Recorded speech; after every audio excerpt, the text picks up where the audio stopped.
De l'Éternel. Celui qui est venu au nom de l'Éternel est ici. Et il s'appelle Jéhovah Shammah. L'Éternel est ici. Alléluia. Et l'enfer tremble devant son nom. Alléluia. Lorsque Yahvé Shammah est ici, l'enfer tremble en sa présence. Alléluia. Oui, Seigneur Jésus. Nous l'avons chanté. C'est une réalité. Ce n'est pas une légende, car tu n'es pas une légende. Tu es une histoire vécue. C'est pour cela, Seigneur, c'est toi que le Père a souverainement élevé. Comme nous l'avons chanté, proclamé. Et quand ton nom, tout genou fléchisse dans les cieux, sur la terre, et sous la terre. Et que toute langue confesse que Jésus est Seigneur à la gloire de Dieu le Père. Seigneur, la parole nous dit, il y a des démoniaques, des démons qui se sont prosternés devant toi. Car ils ont reconnu que par ton nom, tout genou fléchisse. C'est pour cela que nous le croyons, Seigneur. C'est toi qui as été souverainement élevé et assis au-dessus de tout trône, au-dessus de toute autorité, au-dessus de toute domination et au-dessus de tout nom. C'est pour cela que nous t'élevons. Et nos cœurs t'ont adoré avec les ornements sacrés. Car tu le mérites. La Bible dit, dans ton palais, tout s'écrit. Gloire à l'Éternel. Dans son palais, tout s'écrit. Gloire à l'Éternel.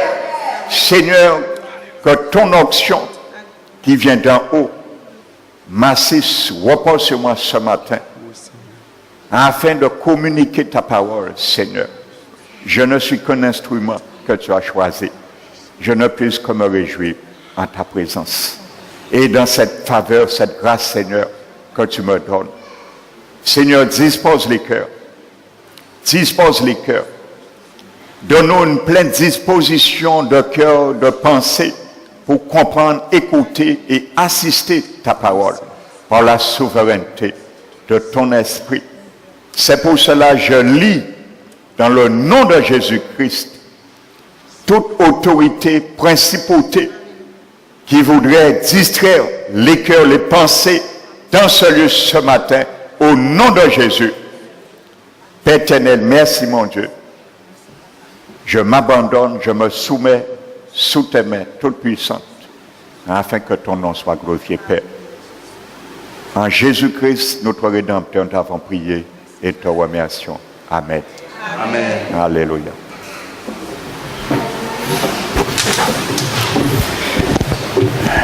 Asseyons-nous, frères et sœurs.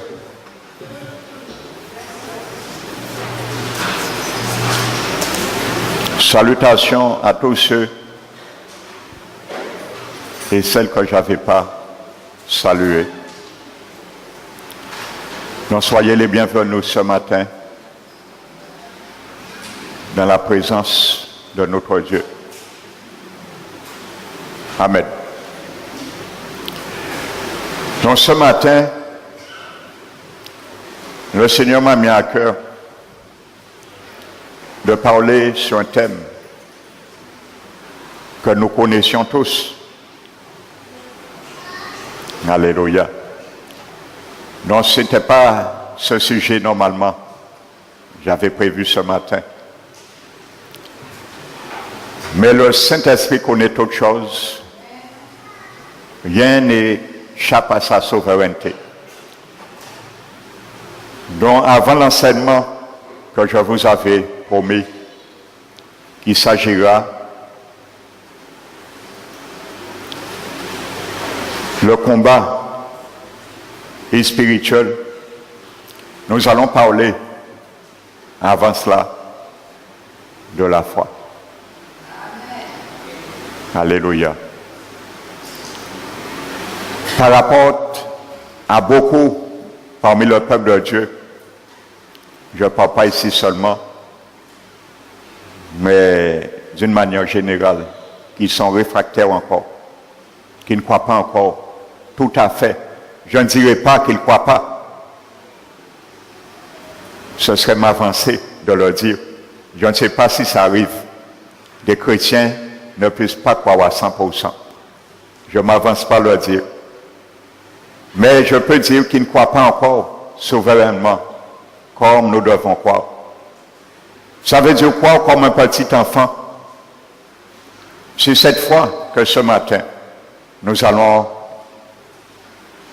voir dans la parole de Dieu. La foi d'un enfant. Alléluia. Et c'est cette foi que le Seigneur veut amener dans nos vies. Mais bien souvent, les événements, les situations, les géants font que notre foi passe à côté de cette réalité. Amen. Vous savez, la foi d'un enfant, je prends mon enfant, je l'envoie en l'air. L'enfant reste dans la paix, parce qu'il sait, je ne vais pas le laisser tomber à terre. Alléluia.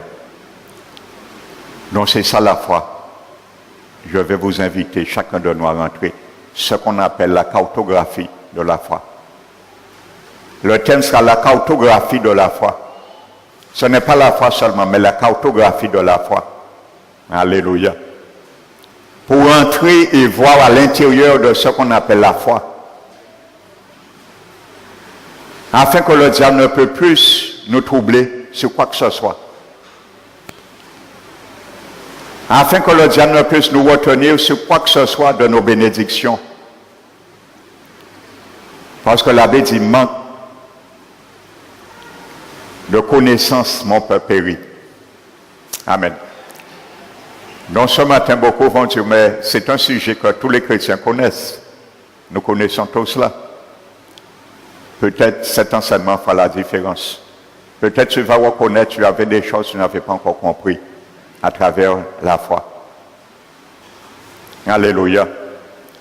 Donc nous allons découvrir, nous allons explorer ensemble à travers la parole de Dieu. Qu'est-ce que la foi? Amen. Donc je vous invite en préambule de prendre la parole de Dieu dans le livre du chapitre 10 des Hébreux.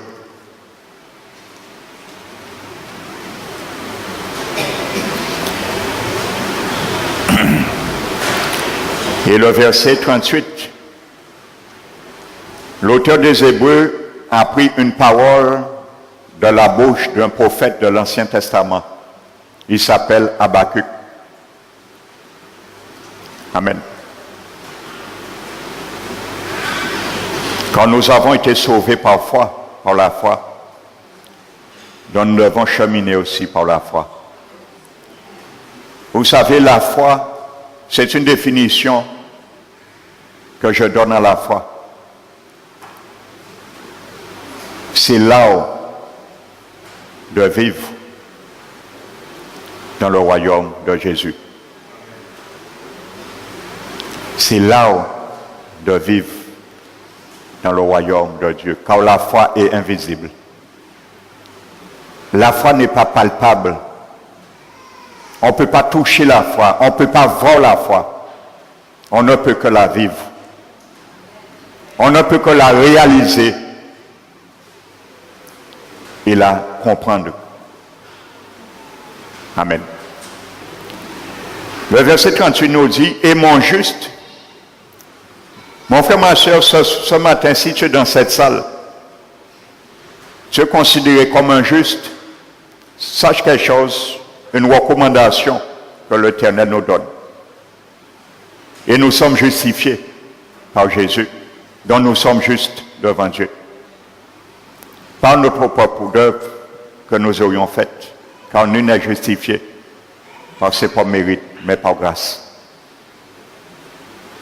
Et mon juste vivra par la foi. Alléluia. Et s'il se retire, mon âme ne prend point plaisir en lui. Habakkuk nous dit, mon juste vivra par sa foi. Par sa foi. Alléluia. La foi est individuelle. Donc la foi est individuelle. Donc la foi, c'est ma ressource quotidienne que je dois venir puiser à chaque besoin. Elle est individuelle. Je ne peux pas puiser dans la foi de mon frère. Je ne peux pas puiser dans la foi de ma soeur. Bien que ma foi de mon frère, ma soeur, peut m'assister dans ma foi, si elle est faible. Mais je ne peux quand même pas puiser dans sa foi, car la foi est individuelle.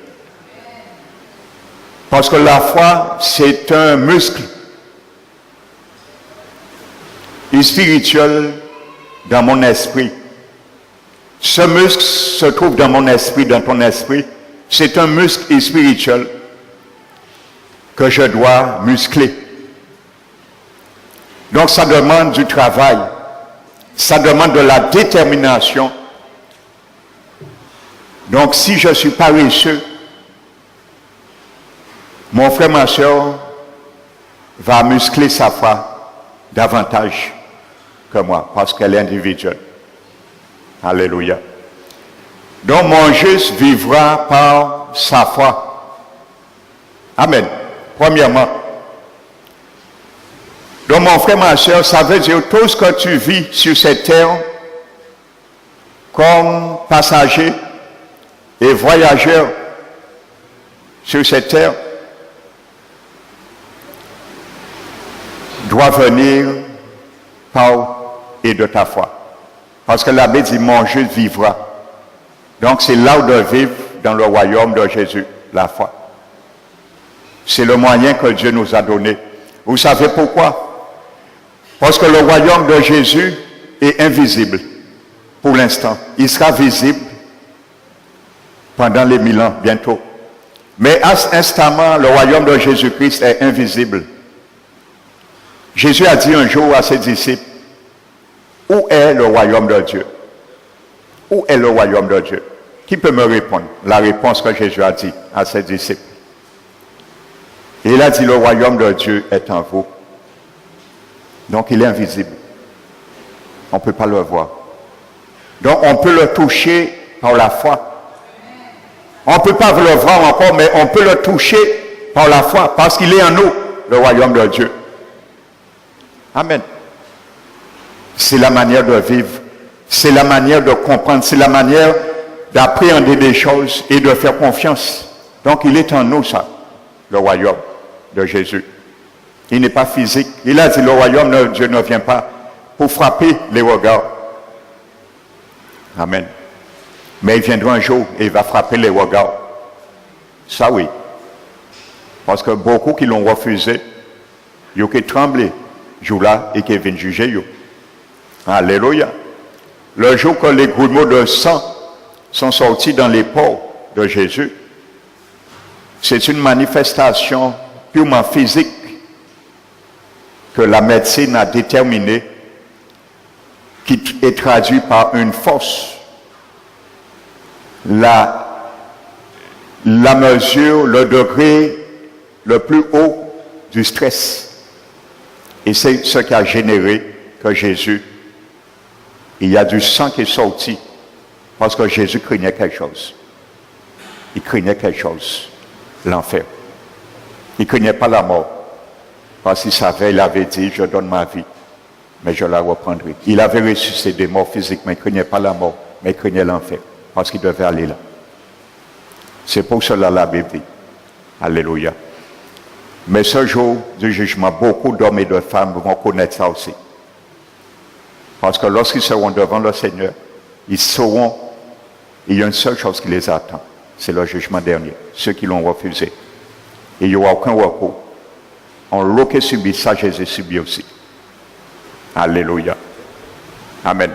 Aujourd'hui, beaucoup jouent avec la grâce de Dieu, piétinent, foulent aux pieds le sang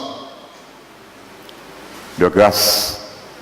Mais un jour, Dieu demandera compte pour son sang. Amen. Donc nous allons tout de suite, après Hébreu, venir maintenant dans le livre de Jacques, le chapitre 2.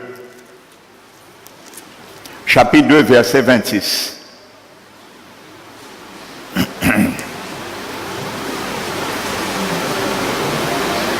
Amen. Jacques chapitre 2, verset 26. Comme le corps sans son esprit est mort. Ça, c'est la définition biblique du mot mort physique. Amen. Donc, si quelqu'un veut connaître la définition biblique du mot mort, voici cette définition, il faut les donner. Parce que beaucoup pensent que la mort, c'est aliénation ou anéantissement. La Bible dit la mort veut dire séparation, c'est tout. C'est l'esprit qui se sépare du corps physique. Mais l'esprit ne meurt pas. Je n'ai jamais vu que l'esprit meurt là. La mort, c'est séparation de l'esprit du corps. Ça, c'est la mort physique. Amen.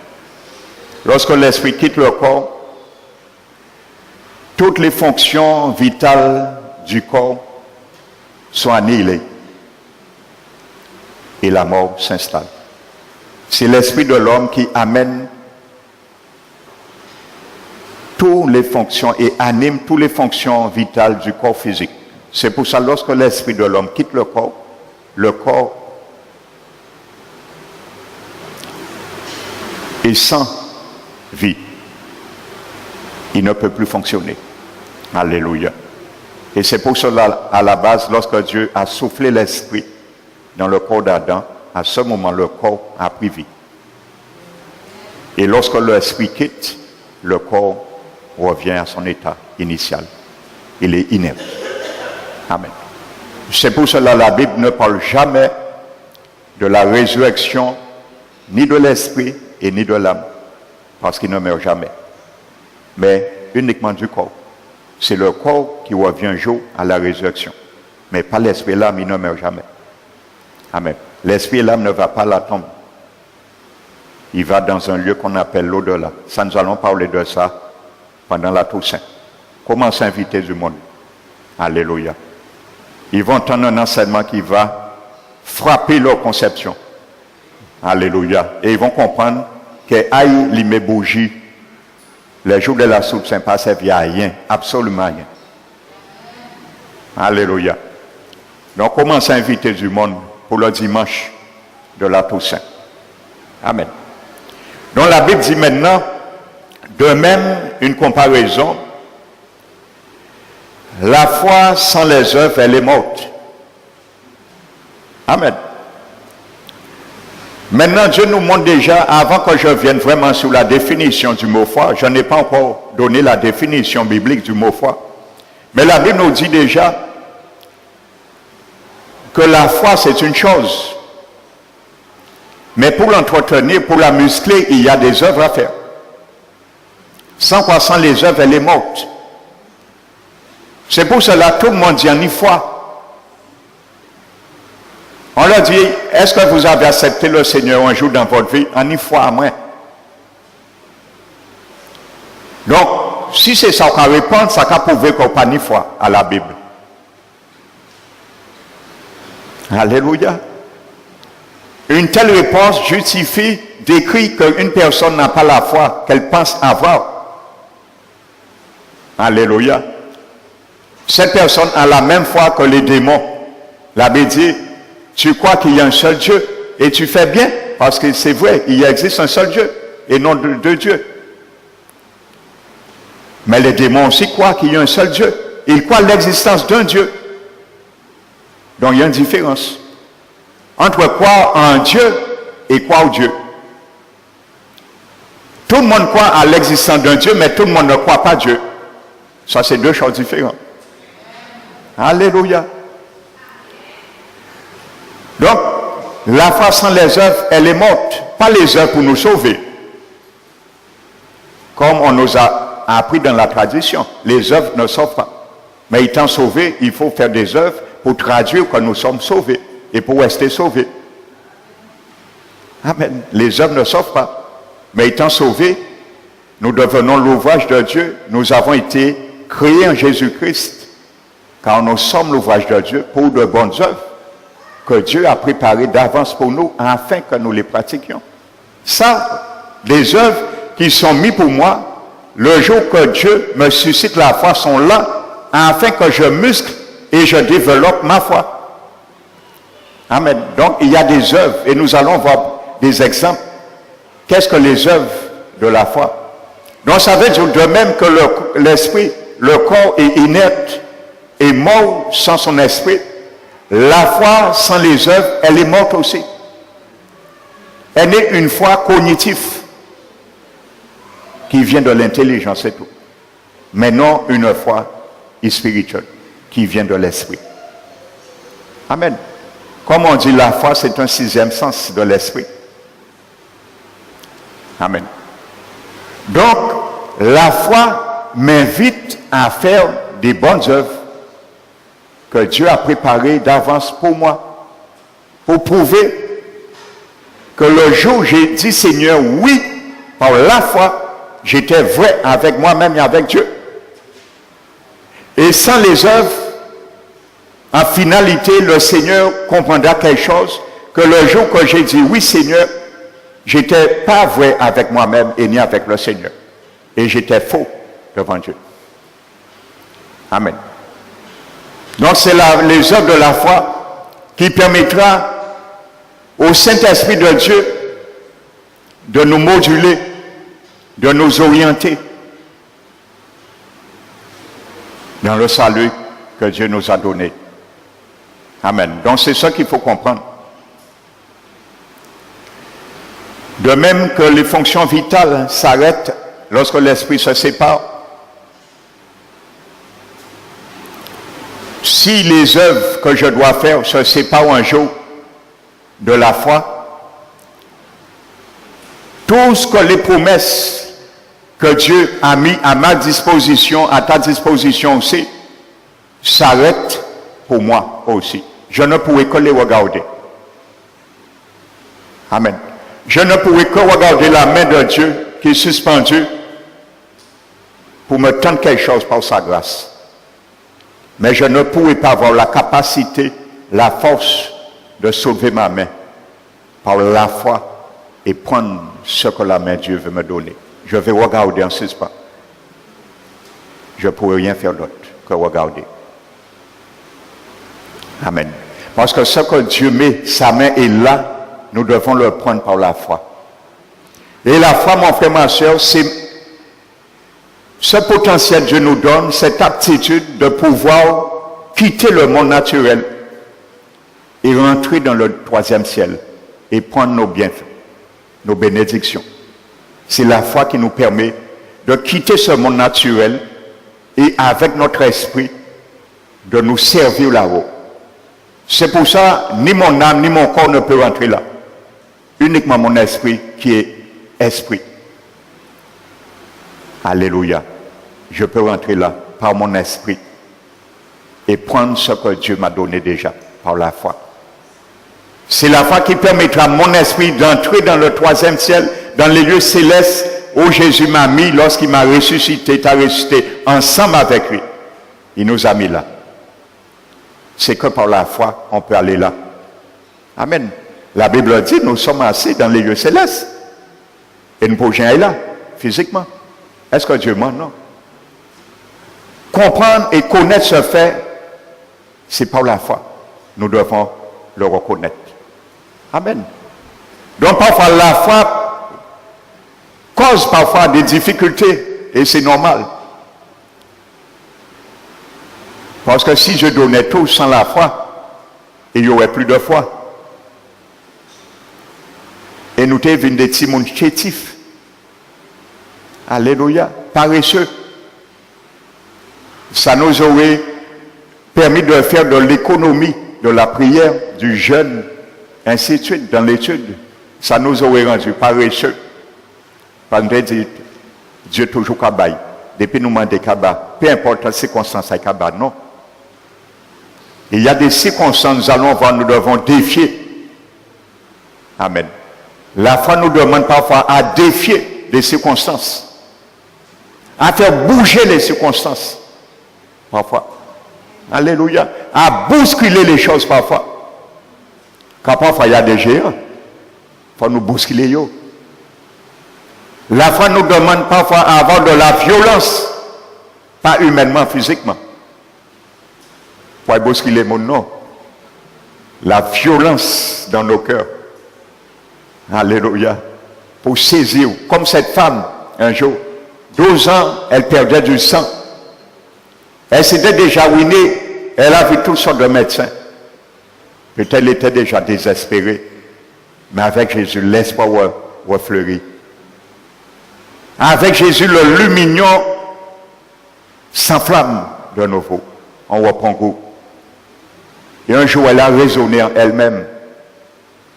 Donc la foi nous invite en nous-mêmes à raisonner aussi. À raisonner. Alléluia. Elle a raisonné en elle-même. Elle a dit, si seulement je pouvais. Vous voyez le proverbe 23 qui dit, il est comme la pensée de son âme. Vous voyez la parole, elle est vraie. Il est comme la pensée de son âme. Ce que tu penses,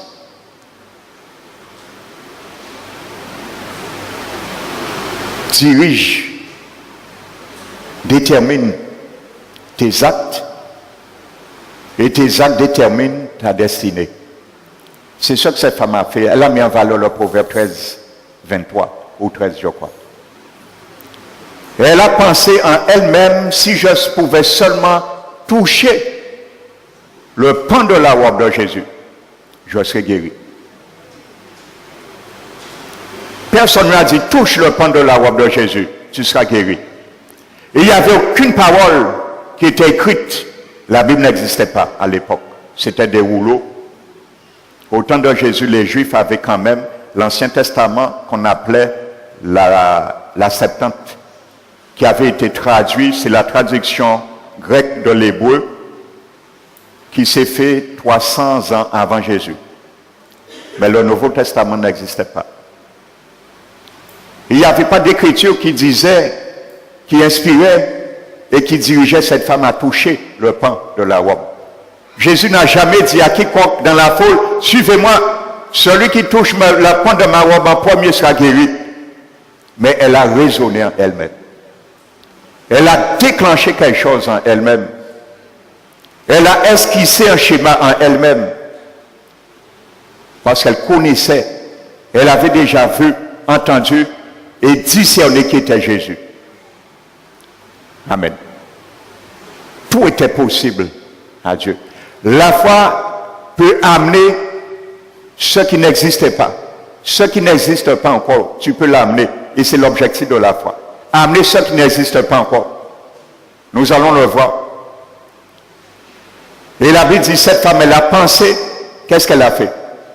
La foi, ça c'est sa foi.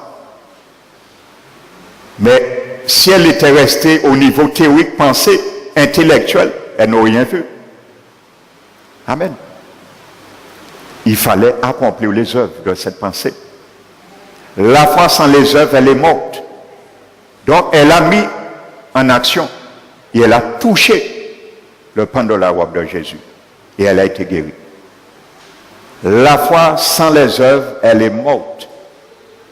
Beaucoup disent, j'ai ma foi. Beaucoup, on conteste. On raisonne beaucoup parfois.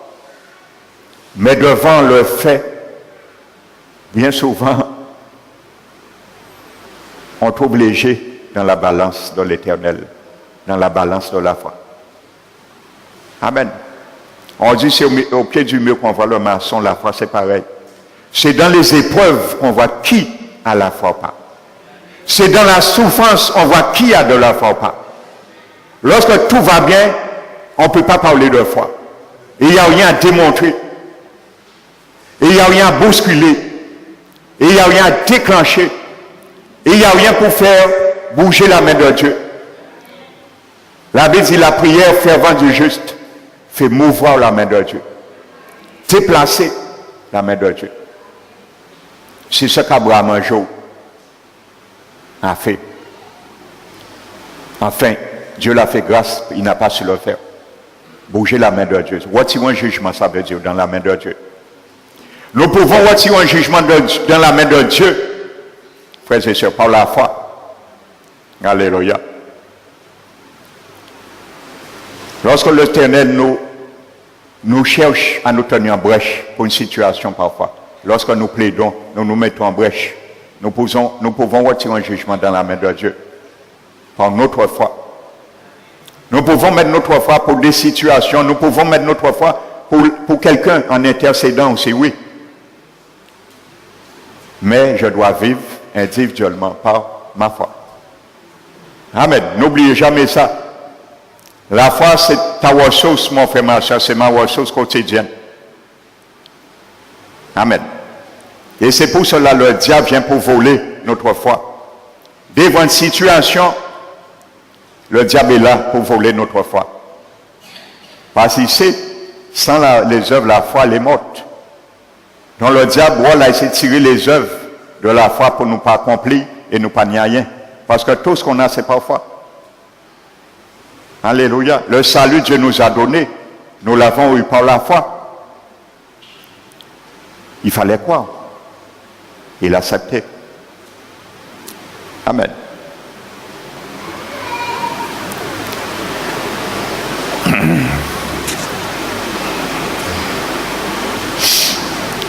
Nous allons prendre le livre d'Ecclésiaste, le chapitre 4.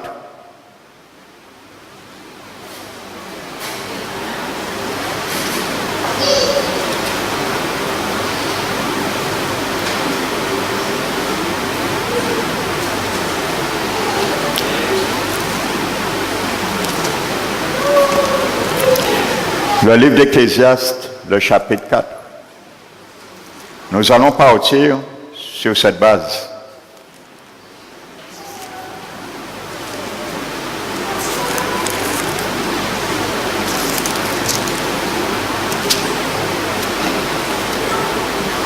Verset 12.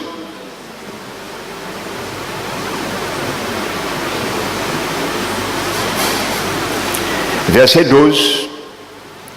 Et mon frère, ma soeur, retient vraiment sa définition. Et si quelqu'un est plus fort qu'un seul, les deux peuvent lui résister. Et la corde à 3 fils ne seront pas faciles.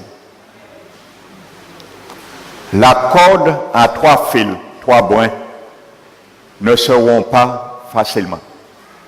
Ça, c'est ta foi, la corde. Ça, c'est ma foi. Une corde. Tu peux écrire ta foi est une corde à 3 brins qui ne peut se rompre. Alléluia. Ça veut dire, si tu retires un des 3 brins, ne parle pas de foi. Ça, si nous retirons un des 3 brins, nous ne pouvons parler qu'une foi intellectuelle et non spirituelle. Amen. La corde à 3 brins ne se rompt pas facilement, se rompt difficilement. Et pour la foi, il ne faut pas y rompre même. Amen. C'est un exemple que j'ai pris et qui concorde parfaitement la foi. Parce que la foi a 3 brins.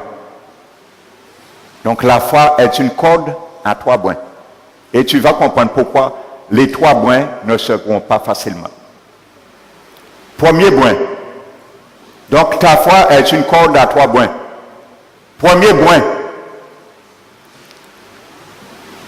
La croyance. Deuxième brin.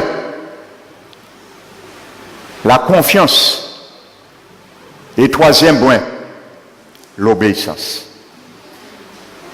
Essaie de retirer un des 3 brins. Tu vas voir, il n'y a pas de foi. Essaie. La croyance, c'est quoi? Il faut premièrement croire que Dieu existe. Ça, c'est la base de recevoir quoi que ce soit. C'est pour ça, bien souvent, lorsque je vais prier pour certaines personnes, leur cas qui ont des cas très délicats, comme cancer, des choses comme ça, je leur demande quand même parfois la question, pas tout le temps. Mais si je vois, il y a un doute qui jaillit dans le visage de la personne, je préfère lui demander, poser cette question, est-ce qu'il croit que Dieu peut tout? Amen.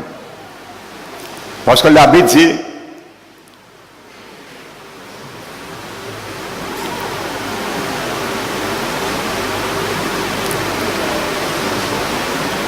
celui qui s'approche de Dieu doit croire, premièrement, que Dieu existe. Premièrement. Parce que si tu t'approches de Dieu, tu ne crois pas que Dieu existe. Tu seras là, tu vas attendre longtemps. Amen. Il ne va jamais se présenter. C'est comme si nous irons près un docteur. Le docteur n'est pas là. Nous allons rester toute la journée. Porte là qui a été fermée. Il peut jamais venir passer par là. Alléluia. Non, celui qui s'approche de Dieu, la Bible nous dit, croit que Dieu existe premièrement. Deuxièmement, qu'il est le rémunérateur de ceux qui le cherchent. Amen. Donc, le premier point, c'est la croyance. Il faut croire que Dieu existe et qu'il est la source de toutes choses. Et qu'il est la source de la foi, parce que la Bible dit que Jésus-Christ lui-même est le grand berger, l'évêque de notre âme, lui qui suscite la foi et qui la rend à la perfection. Amen. Donc Jésus est notre source. C'est lui qui suscite la foi et c'est lui qui rend la foi à la perfection. Donc lorsque nous manquons de foi, nous devons aller à la source, notre Seigneur Jésus, et lui demander. Il a dit, demandez. Si nous manquons de foi, de lui demander, il va nous donner. Amen. Donc premier point, la croyance. Il faut croire que Dieu existe. Donc, deuxième point, si nous croyons que Dieu existe, à ce moment, nous allons lui faire confiance à tout ce qu'il dit. Pas à ce que nous voulons prendre, mais à tout ce qu'il dit. Même si ça dépasse notre entendement, il faut quand même faire confiance. Parce que ce que nous voyons, ce que nous ressentons, ce que nous entendons, pas entendu. Nous voyons, nous ressentons, ne dépend pas de ce que Dieu a dit. Amen. Même si ça dépasse notre entendement, nous devons croire. Alléluia. Il y avait un jour, il y avait une disette à Samarie. On avait augmenté, multiplié les prix, parce que les Syriens avaient assiégé la ville et avaient rendu la vie difficile. Des gens tuaient pour manger leurs enfants à cette époque, pour y survivre. Le roi de Samarie était désemparé. Dieu envoyait son prophète, lui donner courage. Lorsque le prophète de Dieu l'a annoncé en 24 heures que l'Éternel va agir, il a sous-estimé. Pourquoi? Peut-être si le prophète de Dieu lui avait dit dans un mois, il aurait cru. Parce que c'est plus, ça passe mieux dans le concept de l'homme. Un mois. Parce que ça permet d'analyser. Oui, en un mois c'est possible. Nous analysons, nous commentons. Avec Dieu, la foi, il n'y a pas de commentaire. La foi nous connecte dans une seule chose. Ce que Dieu a dit, c'est oui, amen. La foi nous connecte dans une seule fréquence, c'est ça. Dieu a dit, c'est oui et amen. Alléluia. Parce que pour lui, en 24 heures, c'était impossible. Humainement, et c'est vrai. Mais il a regardé à son propre raisonnement. il n'a pas regardé à Dieu, qui est le créateur de toutes choses. Et il a dit, est-ce que bon Dieu, suffisamment fort, pour ouvrir les fenêtres du ciel et faire buter à descendre comme ça? Vous voyez, le raisonnement. Est-ce que parfois nous ne raisonnons pas comme ça? Et le prophète lui a dit, puisque c'est ça, tu vas les voir, mais tu ne vas pas en bénéficier. Et c'est ça qui lui est arrivé. Et le lendemain, 24 heures, jour pour jour, heure pour heure, vous savez comment Dieu a fait ça? Je n'avais pas prévu ce test, hein. C'est de mémoire, ça m'est venu, l'inspiration. Vous savez comment? C'est, je crois, dans le livre des rois. Comment l'Éternel a fait ça, ce miracle? Loin d'imaginer. Alléluia. Parce que le raisonnement de l'homme à l'égard de la foi nous permet de fouiller dans trop de tiroirs. Et nous perdons nous dans ces tiroirs-là, dans ce placard-là. La foi, frères et sœurs, n'allons pas chercher, tirer des tiroirs pour spéculer avec Dieu, avec sa parole, avec ses promesses. Nous allons nous perdre dans le placard du doute. Et vous savez, dans la maison de l'Éternel, j'aime beaucoup dire, lorsque monsieur, la foi, rentre dans la porte d'entrée, monsieur le doute prend la porte de sortie. La foi et le doute ne peuvent cohabiter ensemble. Lorsque monsieur la foi rentre par la porte d'entrée, monsieur le doute doit prendre la porte de sortie. Parce qu'ils ne peuvent pas cohabiter ensemble.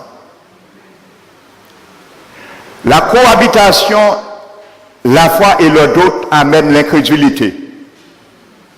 C'est ça l'incrédulité. La cohabitation de la foi et du doute, ça s'appelle l'incrédulité. Et avec l'incrédulité, on ne peut rien recevoir. Parce que ça nous fait douter, ça nous fait baisser les bras. Ça nous fait arrêter la démarche que nous avons entreprise, surtout lorsque nous voyons les obstacles. Mais par la foi, nous pouvons abaisser les montagnes. Parce que les montagnes nous empêchent de voir. Mais la foi nous permet d'abaisser les montagnes pour voir. Alléluia. Comment l'Éternel a fait ce miracle? Par un bondissement. Il n'y a ni fonderie. Frères et sœurs, nous ne devons pas raisonner à l'égard de ce comment ou quand Dieu fera. Sachez que Dieu est le temps et des circonstances. Il contrôle les temps et les circonstances. C'est pour ça que je dis toujours, la foi n'est pas dans la durée du temps. C'est pour ça que la foi ne va jamais nous promettre quelque chose dans le temps. La durée n'est pas déterminée. Parce que Dieu agit dans les temps et les circonstances et il est le maître aussi des temps et des circonstances. Ça dépend que de nous. De différer les choses ou de faire la chose venir instantanément ou pas. Dieu a fait un bruit seulement, un vrombissement, qui a résulté que l'armée syrienne, en entendant le bruit, eux aussi ils ont spéculé et ils ont imaginé. Ils ont dit, nous partis, parce qu'ils ont pensé que c'est des chevaux et des guerriers plus forts que qui étaient qu'à venir dans tout ça. Ils ont lâché toute marchandise là et ils sont partis. Un bruit l'Éternel a fait. Un bruit. Mon frère, ma soeur, quand nous mettons notre foi à Dieu, l'Éternel peut faire un bruit simplement et renverser la situation. Un bruit seulement. Il faut que tu entendes ta foi amène à entendre un bruit. Et quand tu entends le bruit, tu sais, il y a une chose qui est en train de se faire, de se remuer. Lorsqu'il a dit au prophète Ézéchiel, est-ce que tu penses ces eaux de la vallée d'ossements disloquées, des années, peuvent revivre? Au moins tu es sincère, dit l'Éternel, tu connais toutes choses. Pas humainement, il va pouler ces eaux-là, puis pas revivre. Et l'Éternel a montré que ça peut. Mais la Bible dit que lorsqu'il a proclamé la parole selon l'ordre que l'Éternel lui a dit, les choses se sont faites. Il a entendu un bruit, premièrement, et ça a résulté maintenant que les eaux se sont remuées. Il faut que ta foi déclenche un bruit pour remuer les situations. Tant tu n'as pas entendu le bruit, attends mon frère, ma soeur. Dieu va te faire entendre un bruit un jour. Et le bruit va signifier que sa main est là. Et qu'il nous a bien entendus et écoutés. Et par-dessus nous exaucer. Alléluia. Un bruit. Et ils sont partis. Et ils ont laissé. Mais celui qui avait douté, il a vu, mais il n'a pas bénéficié. Parce qu'il a douté, il ironisait bon Dieu. Il disait, est-ce que bon Dieu capable d'ouvrir la fenêtre des cieux? Aujourd'hui, beaucoup de chrétiens aussi ironisent Dieu. En ce qui concerne la dîme. Amen. Parce que Malachie, il y a une promesse alléchante pour ceux qui donnent leur dîme. Là, on le serviteur du diable qui vient combattre la dîme, mais qui ne rend à compte à Jésus un jour. Mais Malachie nous a promis une promesse alléchante. Mais Dieu à l'épreuve et tu verras si nous pas les éclus des cieux. Ça, c'est Dieu qui l'a dit. Amen. Vous pouvez mettre Dieu à l'épreuve en donnant votre dîme. Amen. Aujourd'hui, beaucoup de chrétiens disent comme ça, ouais. Est-ce que bon Dieu, au XXIe siècle, peut tirer 10 000 euros de dettes en année? Oui, le Seigneur peut le faire. Il peut le faire. Alléluia. Parce que je sais de quoi je parle. Alléluia. Il peut le faire. Rien ne lui est impossible. Crois seulement, fais ta part, et il fait sa part. Il fera un bruit. Et les 10 000 euros disparaîtront. Il peut faire un bruit seulement, et faire disparaître ton dossier dans la main de ton créancier. Qu'est-ce que l'Éternel ne peut pas faire? Mets sa parole en valeur, et tu verras. Alléluia. Ça, c'est une parenthèse. Donc, voici le deuxième point, la confiance. Qui dit Dieu a dit, il ne peut pas mentir. Alors, j'obéis. Troisième point, l'obéissance. Si tu crois en Dieu, tu fais confiance, ah ben, tu obéis. Tu obéis. Donc maintenant, essayez de retirer un des trois points et vous allez voir s'il y a la foi. Je crois qu'il y a un Dieu. Je fais confiance à tout ce que Dieu a dit, oui, mais je n'obéis pas. Je laisse quand même, je dis oui, mais j'ai ma foi. Mais une tradition, moi. Non, ça c'est la foi sans les œuvres. Elle est morte pour Dieu. Même si tu crois, même si tu fais confiance, mais le troisième point, tu as rompu, te prouve que tu n'as pas fait confiance. Parce que si tu fais confiance, tu obéis. L'obéissance vaut mieux que le sacrifice. Ça y est là à raisonner avec Dieu. Il n'y a pas de raisonnement. L'obéissance, c'est l'obéissance.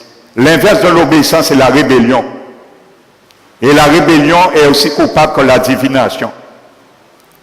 Un chrétien qui est rebelle, qui désobéit, Dieu le regarde exactement comme quelqu'un qui est prosterné devant une statue et qui a prié devant une statue.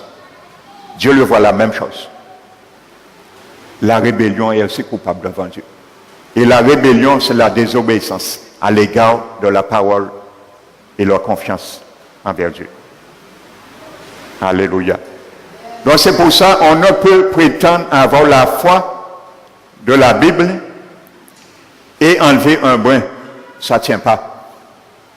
Amen. Si tu crois à Dieu, l'obéissance t'invite à te détourner de tes voies anciennes qui t'a introduit dans l'erreur. L'obéissance t'invite à dire maintenant à tes parents, à ta famille, à tes collègues, à ton patron, tout ce qu'on peut dire, je ne fais plus ça à partir d'aujourd'hui parce que j'ai cru. L'obéissance nous invite à prendre des risques. La foi nous invite à prendre des risques. Nous allons le voir parfois. Il faut le savoir. La foi nous invite à prendre des risques.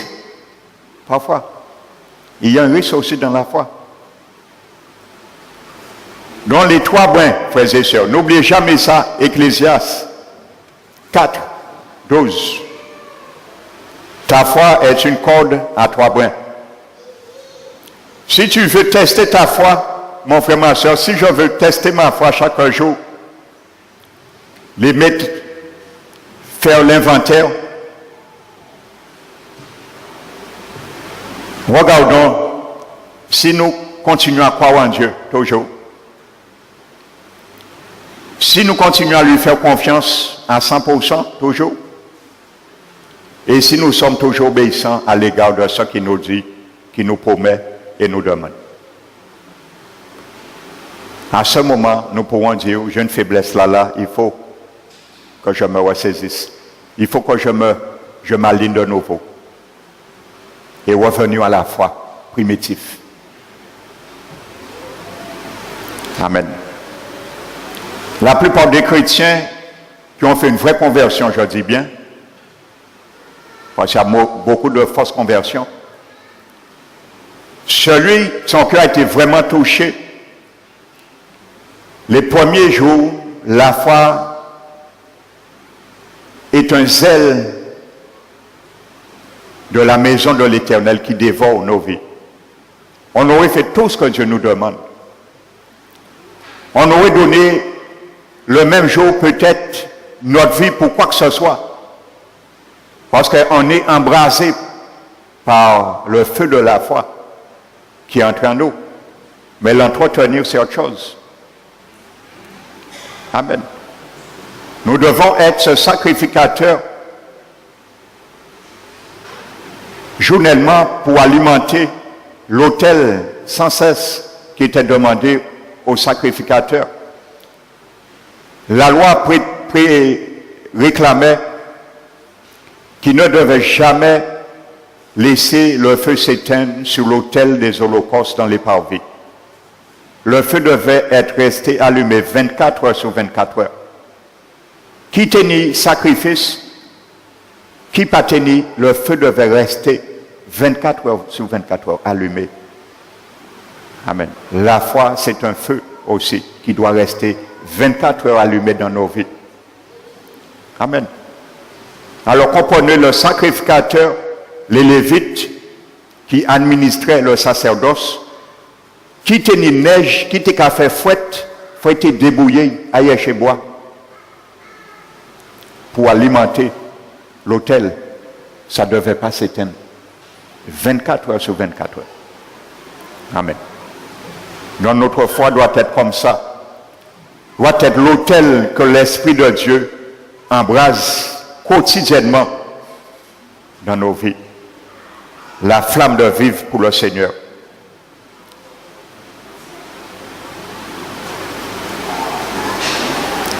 Donc chaque cellule du corps a sa fonction spécifique. Amen. Dans les cellules du sang, par exemple, nous avons vu, Jacques, que lorsque l'esprit quitte, toutes les cellules du corps sont annihilées et le corps, tôt ou tard, rentre dans la mort et dans la putréfaction. Les cellules du sang qu'une pompe véhicule dans tout notre corps apportent de l'oxygène à chaque organe qui lui permettra de survivre. Par exemple, la pompe, notre cœur, son objectif est ça, c'est une pompe qui véhicule dans tout notre corps du sang. Amen. La foi doit être cette pompe spirituelle pour irriguer aussi tout notre être. Amen. Donc la foi doit être cette pompe aussi spirituelle dans ma vie, dans ta vie, pour irriguer tout mon être mon esprit, mon âme et mon corps. Alléluia. Mon esprit, mon âme et mon corps doivent être branchés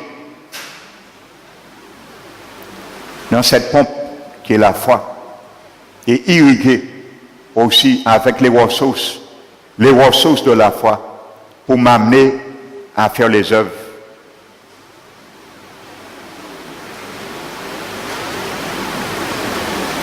Alléluia.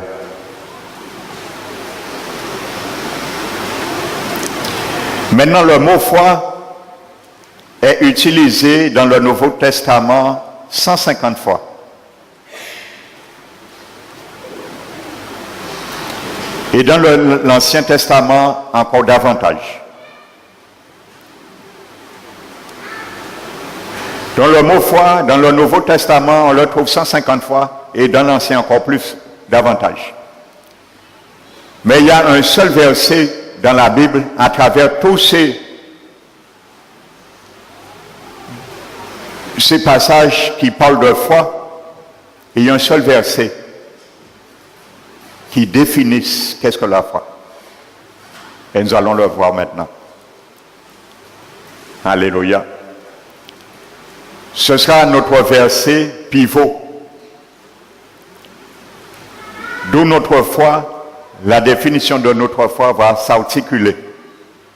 Ce sera le verset pivot. C'est Hébreux 11, verset 1. C'est le seul verset qui définit d'une manière explicite qu'est-ce que la foi. Et il y a un autre verset, nous allons voir. Il nous oriente vers la source. Parce que la foi a une source que nous devons aller puiser. Mais nous allons prendre la définition même de la foi. Et nous allons voir la source de la foi. Où la foi va puiser ses ressources dans un autre verset. Donc la définition du mot foi se trouve dans Hébreux 11, verset 1.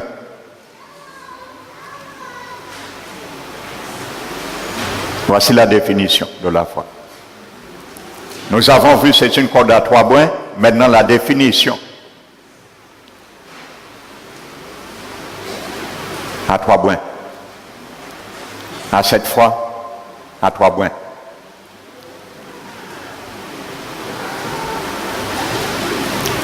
Hébreux 11, verset 1. Or, la foi est une ferme assurance des choses qu'on espère. Tu vois? Ce n'est pas des choses que tu vois, que je vois. Et pourtant, il me dit qu'une ferme assurance. La foi est une ferme assurance des choses que tu ressens en toi. Parce qu'aujourd'hui, dans les églises, pour un chrétien, il y a des églises, on dit aux chrétiens, pour vous être sûr que vous avez reçu l'Esprit de Dieu, il faut sentir on bite un bougeant les autres. Il faut sentir l'émotion. Ça, ce n'est pas la foi. Tu reçois l'Esprit de Dieu par la foi. S'il faut sentir quelque chose, ce n'est pas la foi. Alléluia. Si tu dois voir, entendre quelque chose, ce n'est pas la foi. Ce n'est pas comme ça que tu vas recevoir l'Esprit de Dieu. Tu le reçois par la foi. Quand tu sens quelque chose que tu ne sens pas, tu n'as pas moins reçu l'Esprit de Dieu si tu n'as rien senti que celui qui a senti quelque chose. Parce que c'est par la foi on reçoit l'Esprit de Dieu. La foi, c'est quoi? Dieu m'a dit, si je confesse de ma bouche que Jésus est Seigneur, et si je crois dans mon cœur, Dieu l'a ressuscité, moi je serai sauvé. La foi me dit, si je me repens, je recevrai le pardon des péchés et je recevrai l'Esprit de Dieu.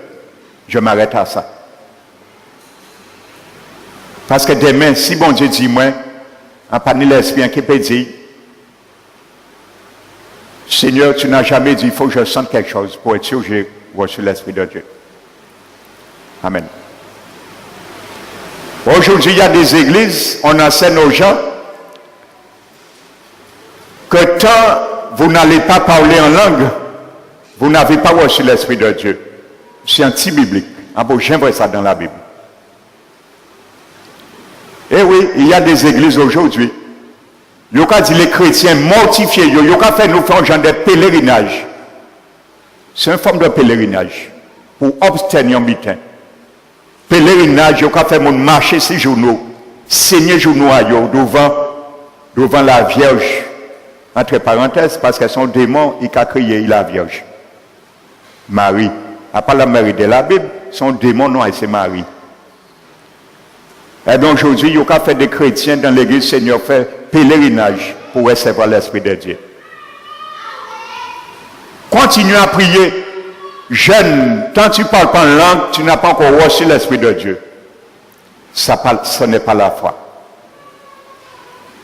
Et malheureusement, personnellement, j'ai eu à délivrer des chrétiens qui étaient cachés ça, ils ont trappé en l'esprit qui fait qu'ils parlent en langue, mais sont l'esprit démoniaque. Parce que ils ont caché l'Esprit de Dieu autrement que par la foi. Alléluia. On enseigne ça aujourd'hui dans les églises du Seigneur. À pas comédien comme ça.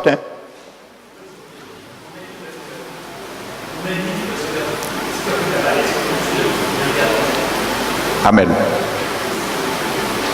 Non, on te dit, cherche à parler en langue, comme ça tu es sûr que tu as l'Esprit de Dieu. Amen. Alors, si vous parlez en langue, par rapport à ton démon, il faut parler en langue, ou que tu as l'Esprit de Dieu.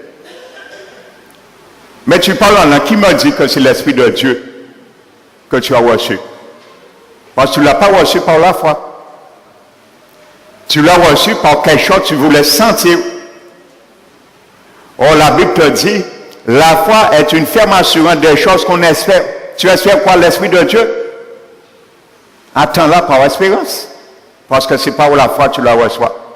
Paul a dit, si nous attendons ce que nous ne voyons pas, ce que nous espérons, nous l'attendons avec persévérance. Si nous attendons ce que nous espérons, nous l'attendons avec persévérance. Parce que l'espérance n'est plus espérance si nous la voyons. Amen. Une démonstration de celle qu'on ne voit pas. Toujours pas voir. Voici la foi. La foi ne se voit pas. La foi ne se sent pas. La foi se vit. Alléluia.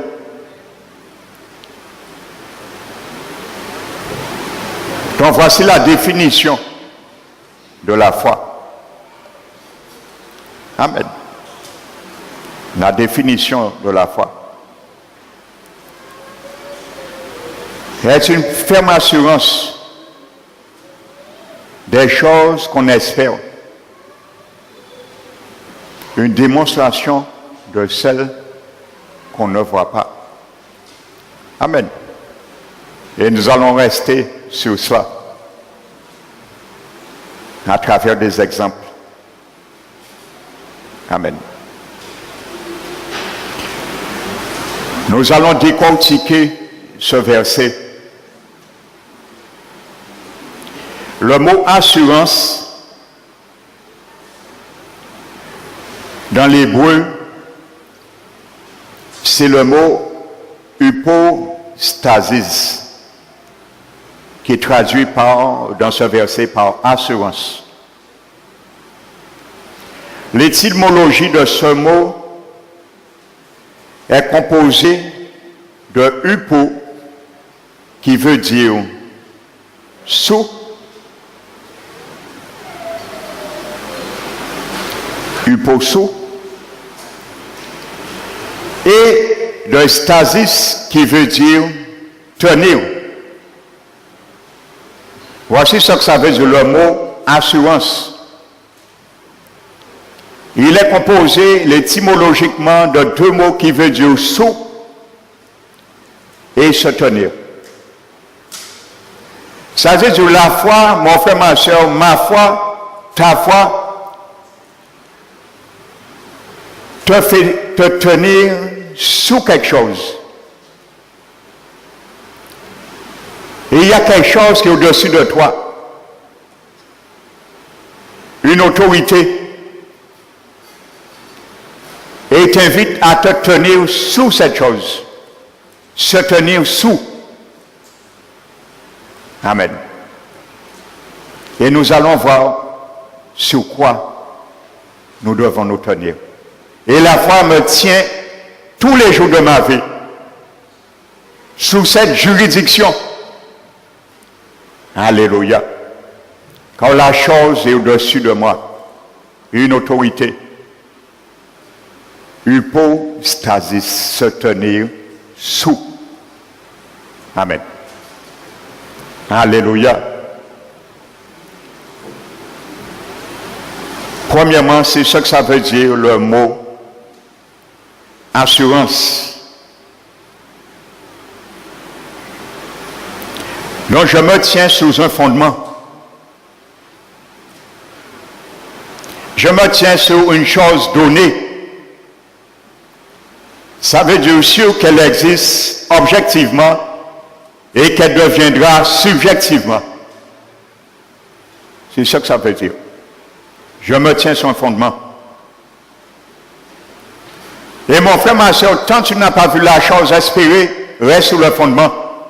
Ne change pas de fondement. Le fondement, c'est Jésus. Si tu changes de fondement, tu risques de mettre tes pieds et ta foi sur le sable. Et quand le torrent, le vent et la pluie va passer, il ne restera plus rien. Sinon la main de Dieu en suspens. Par sa grâce, fait nous tendre quelque chose. Alléluia. Donc, la foi nous met sur un fondement, une assurance sûre et certaine.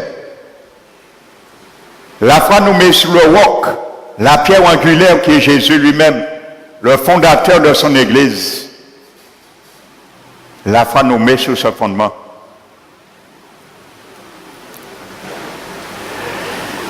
Alléluia. On attribuait beaucoup d'autres mots à hypostasis. Conviction, assurance, garantie, etc. Et également donner substance à ou au. Donner substance à. La foi est une pleine assurance. Je donne substance à quelque chose. Donc ça veut dire que tu donnes vie à quelque chose déjà. Comme cette femme.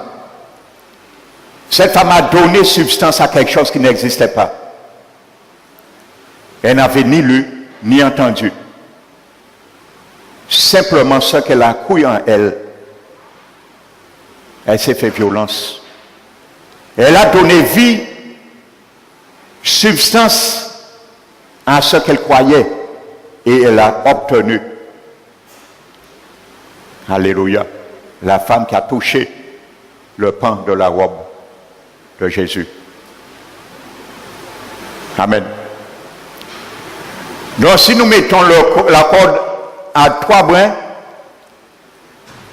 donc ta foi, la corde à 3 brins, la croyance, la confiance et l'obéissance te met sur un fondement. Parce que ça, c'est la foi. La foi est une pleine assurance. La croyance, la confiance et l'obéissance nous met sur un fondement. Amen. Donc, si tu retires un des 3 brins, tu ne peux pas rester sur ce fondement. Amen.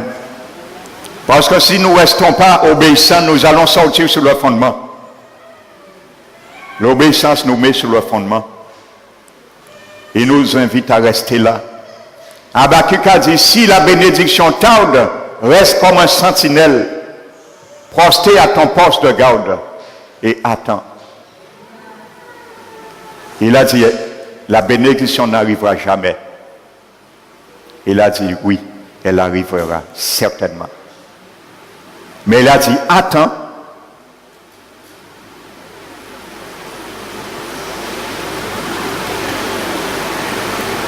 Mais s'il se retire, Habakkuk a dit, mon juif vivra par sa foi. Mais s'il se retire sur le fondement, mon âme ne prendra point plaisir à lui. Qui parle là? Dieu. Donc, bon Dieu, non âme. Il n'est pas informe. Dieu qui parle là. On dit que Dieu est informe, pas si esprit. La Bible dit Dieu a un âme, mon âme, l'âme de Dieu qui parle. Pourquoi Dieu dit mon âme ne prend point plaisir à toi? Parce que l'âme, c'est Dieu qui a donné l'âme à l'homme. L'âme, c'est le moyen que Dieu résolut de donner quelque chose. Dont la résolution à Dieu ne se fera pas. C'est pour ça qu'il dit mon âme ne prendra point plaisir à lui. S'il se retire de la foi. Donc Dieu a une âme. Alléluia. Jésus est ressuscité, Jésus est Dieu. Jésus a un esprit, Jésus a une âme et il a un corps physique. Aujourd'hui, pour l'éternité. Il n'a pas changé. Voici le prototype de la nouvelle création. Le prototype, Jésus dit, on esprit, il n'y on âme et il n'y on corps physique. Parce que l'esprit met à en enfer, la Bible dit, âme à en enfer et corps à dans la tombe. Alléluia. Il n'a pas changé. Il est resté homme. Paul l'a vu homme. Alléluia. Il a dit Jésus-Christ homme. Daniel a vu Jésus des milliers d'années avant Jésus se fasse connaître. Le prophète Daniel a vu Jésus le jour de son avènement. Il a dit, il descend comme le Fils de l'homme. Ils voyons un homme. Jésus n'est pas informe, Jésus n'est pas esprit. Il est homme Dieu aujourd'hui. Et nous serons comme lui à la résurrection des morts. Plutôt d'entre les morts. La résurrection des morts, c'est pour les damnés. D'entre des morts, c'est la première résurrection. Parce qu'il y a plusieurs rangs dans la première résurrection. C'est pour cela, bien souvent, la Bible parle de la résurrection d'entre les morts. Parce qu'il y a plusieurs rangs. Mais la résurrection des morts, c'est la deuxième résurrection. Tout le monde qui a résisté en même temps, ça c'est pour les damnés qui sont en enfer, pour recevoir condamnation et jeter dans la géhenne. Alors je préfère dire la résurrection d'entre les morts. Amen.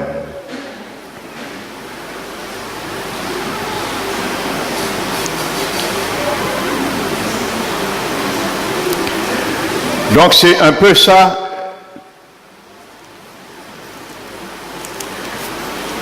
Jacques, l'apôtre Jacques nous l'explique également, cette forme de foi, dans Jacques 1 et verset 25.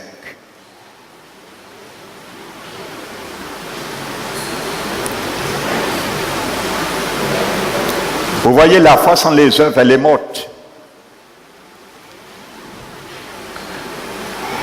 Jacques 1, 25 nous dit,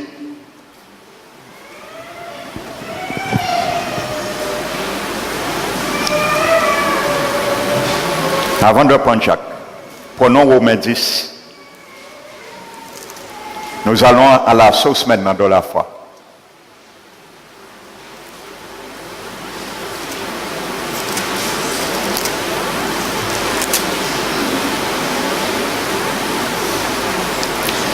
Nous avons vu commencer à voir la définition de la foi, Hébreux 11, 1. Maintenant, nous allons voir la source de la foi. Amen. Parce que ma foi me permet de recevoir des choses. La foi me permet d'amener des choses à l'existence aussi.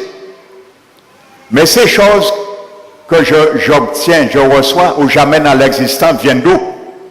Il y a une source. Romains nous donne la ressource. Romains 10, le verset 17. La corde à trois brins dans laquelle je m'aligne, je me tiens sur un fondement, viennent de la parole de Jésus. Alléluia. Tu ne peux pas baser ta foi autrement. La Bible nous dit, ainsi la foi vient de ce qu'on entend. Amen. Ce qu'on entend. Là, c'est autre chose. La foi ne vient pas de ce qu'on voit. La foi ne vient pas de ce qu'on ressent, mais uniquement de ce qu'on entend. Alléluia. Donc ça veut dire qu'il faut entendre quelque chose. Alléluia. Et connaissant Dieu, sachant qui est Dieu, tu peux faire comme cette femme. Déclencher quelque chose. Ramener à l'existence. La Bible dit, la foi vient de ce qu'on entend et ce qu'on entend vient de la parole de Jésus. La parole de Christ. Toute personne dit, j'ai ma foi. On lui dit, est-ce que tu as déjà donné ta vie au Seigneur? Qui m'unit Jésus? Oh, la foi vient de ce qu'on entend. Et ce qu'on entend vient de la parole de Jésus. Comment prétends-tu avoir la foi? Tu ne sais même pas qui est Jésus. Oh, ta foi même qui est basée, ça sort de la parole de Jésus lui-même. Amen. Non, la foi vient de ce qu'on entend. Et ce qu'on entend vient de la parole de Jésus. Alléluia. Donc, la parole de Jésus a de l'autorité pour ma foi. La parole de Jésus a de l'autorité pour ta foi. Si tu vas prendre une autre ressource, tu es à côté du fondement. À côté du fondement. Ma ressource, la source de ma foi. Où se met ce temps vers un courant d'eau éternel, Jésus. Quand la Bible dit, c'est lui qui suscite la foi. Alléluia. Donc lorsque nous manquons, nous allons vers lui. Parce que c'est lui qui l'a suscité. C'est la source de notre foi. Alléluia. Notre foi doit devenir comme un jardin arrosé qui ne tarisse point lorsque nous sommes branchés dans cette source Jésus-Christ. Lorsque la foi va s'affaiblir, il va l'augmenter, l'irriguer en nous. Alléluia. Et tout ce qui fait obstacle pour que cette irrigation ne puisse se faire comme il faut, le Seigneur va s'en charger, si nous voulons. Alléluia. Donc voilà, frères et sœurs, la foi vient de ce qu'on entend, et ce qu'on entend vient de la parole de Christ. Amen. Le Salat dit, tous ceux qui croient en lui ne seront point confus. Tu ne peux pas être confus. Et dimanche prochain, nous allons avoir des exemples. Aucun homme ne peut être confus lorsqu'il met sa confiance au Seigneur. Nous allons voir des exemples. La foi a invité certains à prendre des risques. Alléluia. Donc n'oubliez pas ça. Aujourd'hui, ta foi est une corde à 3 brins. N'oublie jamais ça. La confiance, la croyance, la confiance et l'obéissance. Il ne doit jamais se rompre. Si tu retiens un brin, ne parle pas de foi. Il y a aujourd'hui beaucoup de chrétiens qui ne font plus confiance à Dieu. Soit ils ont été déçus par une situation, ils ont été abusés par des serviteurs. Quand je dis abusés, psychologiquement, manipulation psychologique, on les a pris des versets hors contexte pour faire un contexte, de vivre un prétexte, des textes hors contexte pour faire un prétexte, pour certains de s'enrichir, pour tromper, pour amener grandir, remplir leur église. Ils ont été déçus.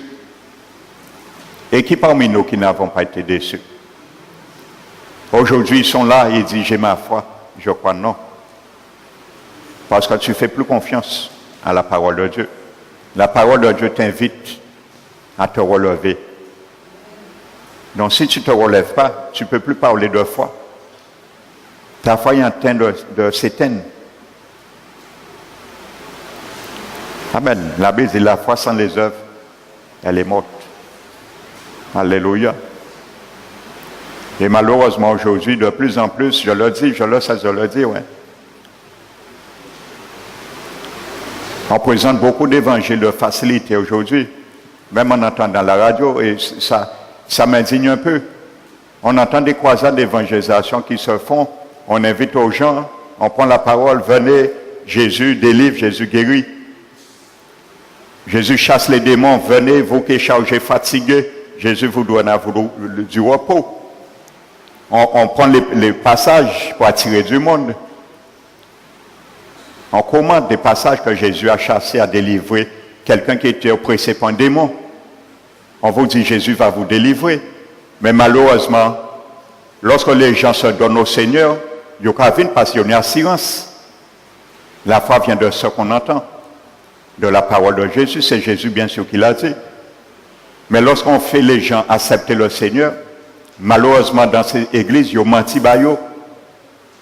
Parce que laissez-moi n'a vu un pasteur là demain, et qui a dit que jeune démon, il a dit non, on ne peut pas ni démon, parce que ouais, c'est vrai Jésus. Donc vous avez menti au peuple. Ils ont menti au peuple là. Il faut le dire. Pourquoi vous dites, il y a une croisade, venez, Zoka pour illustration, on perd y mener devant Jésus Timouna pour chasser des démons là. Zoka pour exemple comme ça pour attirer les gens. Et laissez-moi dans Bavia au Seigneur, il y a dans l'église Azot, et quand vient voir des mains, pasteur, ou quoi dit non, ou peut pas ni démon. Mais c'est ça présenté comme évangile. Mon avis n'avait pas à part, alors tirer Armstrong là, ou trapper, et vers Armstrong tronquer de facilité, de mensonge. Et je dois laisser brebis à le Seigneur lié. Ou pas délivrer. Et c'est pour ça qu'il y a beaucoup de chrétiens dans ces églises, je ne vais pas nommer de nom, ils viennent vraiment ici pour faire délivrance. Et ils rendent compte, ils ont bien idée parce qu'ils sont partis délivrer. Amen. Il faut cesser de mentir au peuple. Amen. Parce que le peuple met sa foi de ceux qui l'entendent. Amen. L'autre du peuple a vu Jésus qui a chassé des démons et qui a chassé, ou quoi, ben, l'espérance là, pas venir après puis venir à la mer. Et qui a dit, ils ont menti moins, qu'elles sont faux Jésus. Alléluia. Et il y a beaucoup qui se sont apostasés comme ça parce qu'on les a présentés un évangile tronqué de mensonges et de facilité. Après, ça n'a pas délivré. Amen. Voici ce qui se passe aussi. Amen. Je suis indigné parfois d'entendre des programmes. Je crois qu'on ça bien pour attirer les gens. Et laisser les gens bavir du Seigneur, c'est les gens liés. À ce moment, il a laissé tout dans les croyants. Parce que Jésus montrait que là, nous pas venir à l'évangile, nous sommes Lazare de Béthanie. Tous les chrétiens, lorsqu'ils viennent, c'est une illustration spirituelle. Jésus nous a montré que tous les chrétiens, lorsqu'ils viennent au Seigneur, nous sommes un Lazare de Béthanie. Nous sommes passés de la mort spirituelle à la vie spirituelle. Par la nouvelle naissance, mais ça ne veut pas dire que ça a délié nous des démons, nous ni encore nous. Systématiquement, non. Qu'est-ce que Jésus a dit? Jésus a dit, déliez-le vous-même. Mais au-delà, Jésus, au pasteur aujourd'hui là, les chrétiens, mes brebis, déliez-les. Parce que je vous ai donné autorité de rendre libres les opprimés. Un opprimé, c'est celui qui est affligé par un démon. Il n'y a pas laissé les chrétiens affligés par des démons. Encore, il n'y a pas délivré. Et malheureusement, ces chrétiens-là, quand ils retirent dans de telle église, en commandement, si ils ont vraiment aimé vie, pour être dans telle église, ils n'ont pas délivré, ils n'ont pas été esclaves. Et Jésus dit, il crie pour affranchir, pour vous servir dans la liberté. Tu restes là, tu n'es pas affranchi. Non, tu quittes cette église. Et tu cherches un berger. Alléluia. Tu cherches un berger. Alléluia. Amen.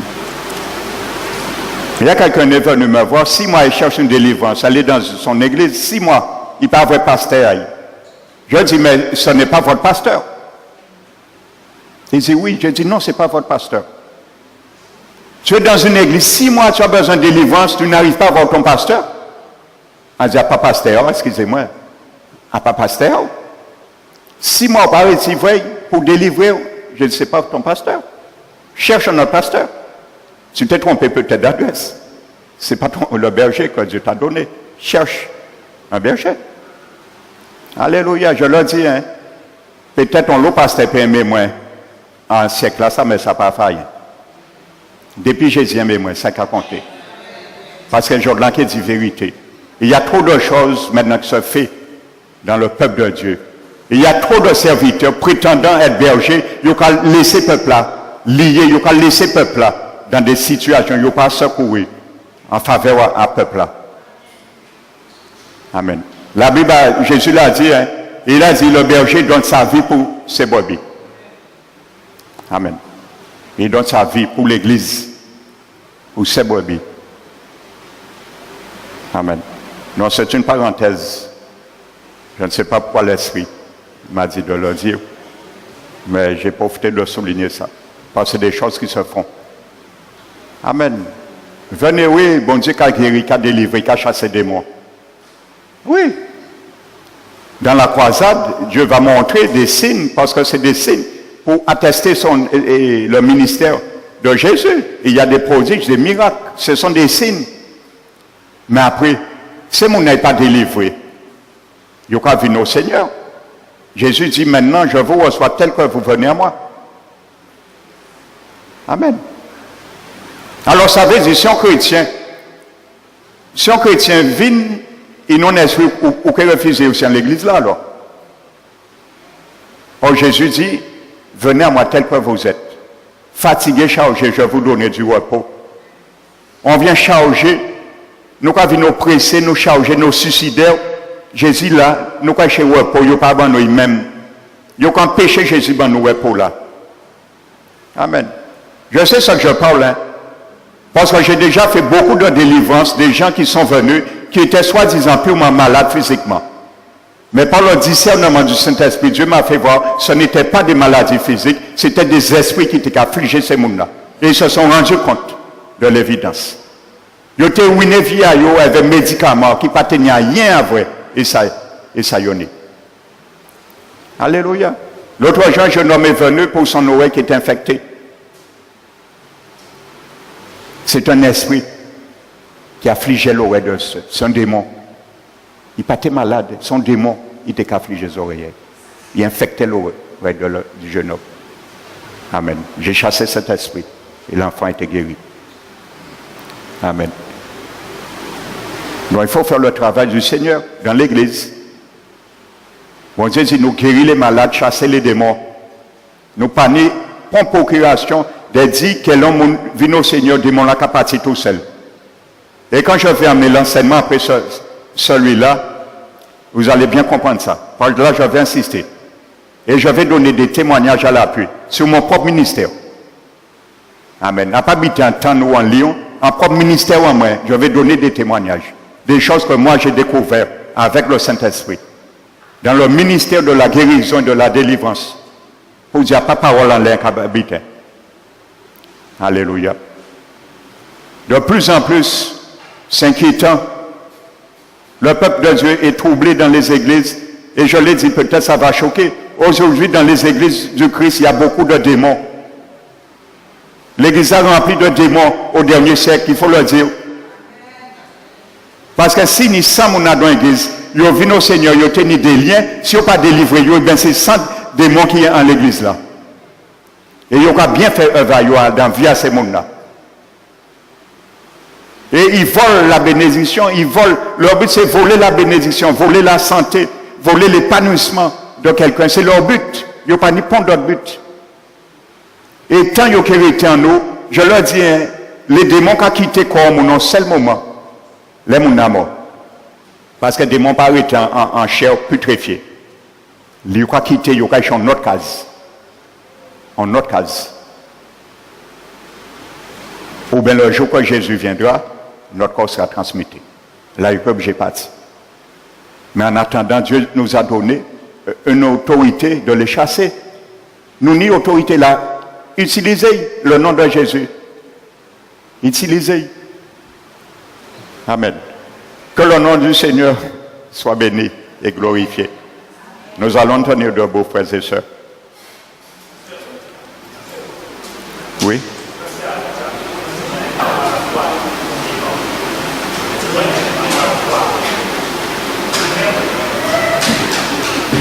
Attends, tu vas témoigner après le culte.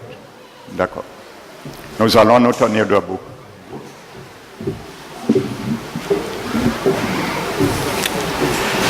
Fermons nos yeux.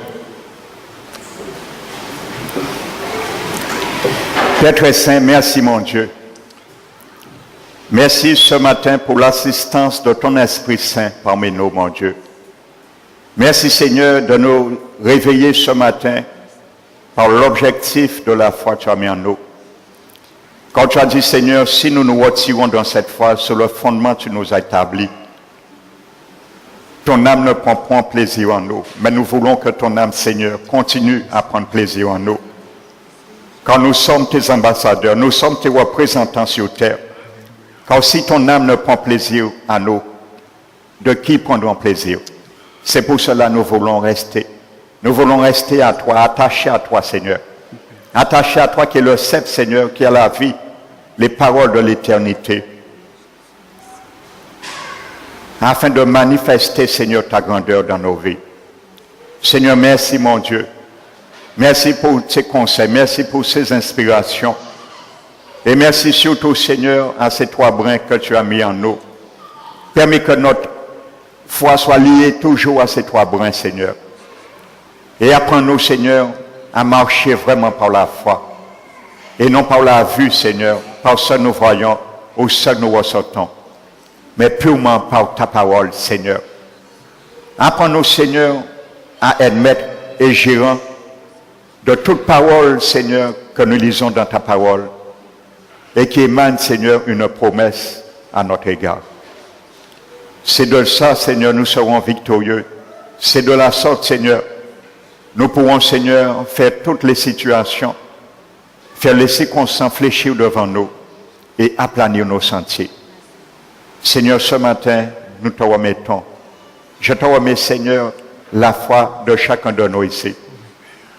Ceux qui sont déjà affaiblis, tu les fortifies, Seigneur, tu les relèves. Et tu le replaces sur le fondement, mon Dieu. Car Jésus, tu es celui qui suscite notre foi et tu la rends à la perfection. Garde-nous encore aujourd'hui, durant cette semaine, de marcher par la foi avec toi et de vivre, Seigneur, les bienfaits de ta foi, car tu as dit, Seigneur, sans les œuvres, elle est morte. Apprends-nous, Seigneur, à partir d'aujourd'hui encore, de manifester et rendre effectifs les œuvres, Seigneur, que tu as administrées pour nous, car nous sommes ton ouvrage. L'ouvrage entre tes mains que tu as prédestiné même avant la fondation du monde. Nous t'élevons, Père, nous te glorifions, nous t'exaltons, Seigneur, et nous te donnons toute la gloire qui t'est due, dans le précieux nom de notre Rédempteur Jésus-Christ. Amen. Amen.